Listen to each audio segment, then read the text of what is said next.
Mamma mia, salut les amis et bienvenue dans cette nouvelle vidéo consacrée à jQuery. Alors comme promis, dans cette vidéo, on va s'intéresser à notre fameux code source qui se trouve derrière notre chat avec notre robot. Alors pour ce faire, première des choses, on doit s'intéresser au design parce que pour l'instant, voilà ce qu'on a. On doit premièrement avoir ce rendu-là et après on pourra traiter le code JavaScript qui se trouve derrière. Mais en premier lieu, il faut penser au design et à l'ajout ici du code HTML, tout du moins pour avoir ce premier résultat-là également. Donc, je vais me rendre rapidement au niveau de notre éditeur de texte.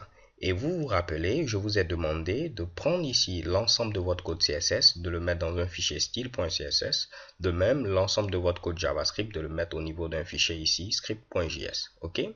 Donc, j'espère que vous l'avez fait. Et si vous vous rappelez, le fameux bloc div qui est présent ici, c'est celui-là qui représente notre boîte de dialogue. OK? Donc, ce que je vais faire, je vais rajouter premièrement un header qui va contenir chat avec Mister Robot, de même que cette petite croix. Je vais rajouter également un autre bloc div qui va avoir ici l'ensemble du contenu de notre chat.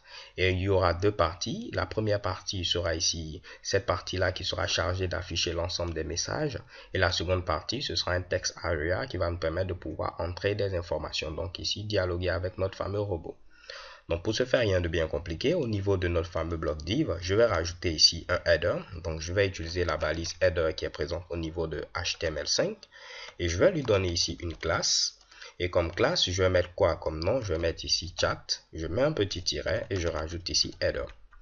Alors les gars, vous allez voir, je vais vous expliquer lorsque je vais terminer la manière ici de nommer mes classes. Et pourquoi je choisis ici des classes en lieu et place ici des identifiants?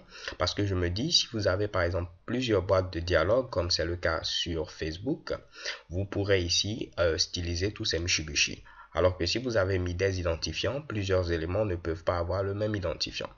Donc au niveau de mon header, qu'est-ce que j'ai? J'ai ici chat avec Mister Robot. Ensuite, j'ai ici cette croix rouge là. Donc je me rends au niveau de mon éditeur de texte. Je dois rajouter chat avec Mister Robot. Donc je mets ici chat comme ceci avec. Je mets ensuite le fameux Mister Robot. OK. Et là, je dois mettre une image. Donc j'utilise la balise img. Mon image a pour nom croix.png et mon image se trouve à la racine de notre dossier. Et là, au niveau de Alt, je dois mettre ici un texte alternatif qui va s'afficher pour les personnes qui ne seront pas en mesure de voir ici cette image-là. Donc, je mets ici tout simplement fermé. Donc, on vient de terminer tout simplement notre petit header qui est présent à ce niveau-là. Si on se rend au niveau du navigateur, en temps d'actualiser, vous voyez pour l'instant rien de bien joli. Cela est vraiment très laid. Mais ne vous inquiétez pas, on va s'intéresser au design dans quelques instants. Il me faut ensuite mettre la partie qui sera chargée d'afficher tout simplement le contenu du chat. Donc je reviens au niveau de l'éditeur et cette fois-ci je vais utiliser un bloc div qui va avoir pour classe tout simplement chat content. Donc je mets ici chat comme ceci, je mets un petit tiret et je rajoute content. Donc au niveau de chat content, comme je vous l'ai dit, il y aura deux parties, la partie chargée d'afficher les messages et la partie qui sera chargée ici d'entrer des informations. Donc je vais mettre également un autre bloc div qui aura cette fois-ci pour classe chat-content comme ceci et -msg pour afficher l'ensemble des messages. Je reviens avec cet affichage par défaut puisque pour l'instant on ne va pas mettre de contenu. Et également je vais mettre un autre bloc div qui aura cette fois-ci pour classe chat comme ceci, content, et je mets un autre petit tiret, je mets input pour dire ici permet d'entrer des informations. Alors les gars, petite pause. Si vous avez bien regardé ici jusque-là, j'essaie de nommer mes classes en fonction d'une certaine arborescence. Cela va me permettre au niveau du code CSS de savoir quel bloc se trouve dans quel autre bloc. Par exemple ici, vous voyez, tous ceux qui se trouvent au niveau de chat content, leur nom de classe commence également par chat content et ensuite on rajoute ici le suffixe. Donc chat content msg, chat content input. Je sais que ces deux blocs div là sont contenus au niveau de mon fameux chat content. De même, au niveau ici de mon header, j'ai mis ici chat header. Parce que ici, le grand bloc avait pour nom ici, pour classe plutôt chat. Donc chat header pour me dire tout simplement que le header se trouve au niveau du bloc chat. Donc libre à vous d'utiliser votre nomenclature. Là, il n'y aura pas de problème à ce niveau. Je préfère utiliser pour l'instant celle-ci. Alors, on vient de terminer le code HTML. On va passer maintenant au code CSS pour avoir quelque chose de beaucoup plus joli. Mais bien avant, rendons-nous pourquoi pas au niveau du navigateur. Donc, si j'actualise, qu'est-ce qui se passe? J'ai ce résultat-là. Je n'ai pas mon texte area. Pourquoi? Parce que je me suis trompé ici. Ce ne sera pas un bloc div. Ce sera tout simplement un petit texte area qui aura ici la classe chat content input et non un bloc div. Excusez les gars. Donc on se rend au niveau de notre navigateur à nouveau, on actualise. Et là, j'ai bel et bien ici mon header avec la croix rouge. Je ne vois pas mon content pour l'instant, mais ne vous inquiétez pas, il est bel et bien présent. Et mon fameux champ qui va me permettre de pouvoir entrer des informations. Pour vous montrer que le content message est bel et bien présent, on va mettre pourquoi pas ici Toto. Je reviens au niveau du navigateur, tentons d'actualiser. Si j'agrandis ce Mitsubishi, vous voyez Toto apparaît ici bel et bien.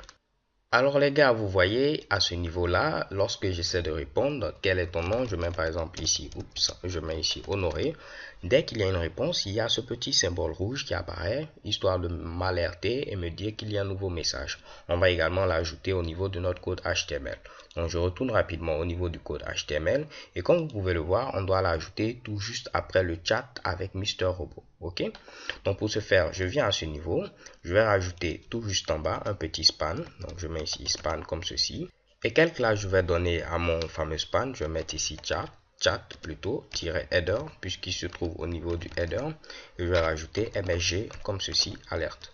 Donc en grosso modo à ce niveau, on a quelque chose qui nous permet d'être alerté s'il y a un nouveau message. Donc chat header msg alerte.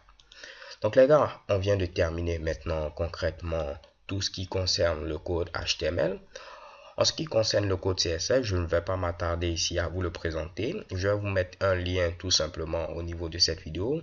Vous pourrez cliquer et aller télécharger le code CSS au niveau du site officiel des tuteurs du net. Dans la vidéo suivante, on va voir ensemble simplement le code JavaScript, le code jQuery qui se trouve tout simplement derrière ce fameux chat-là. Donc rendez-vous sur le site officiel des tuteurs du net, téléchargez le fameux CSS pour être en harmonie ici avec ce qu'on a et avoir cette présentation. Et je vous donne rendez-vous à la vidéo suivante. So thank you guys for watching. Don't forget to subscribe and have a nice day. Peace.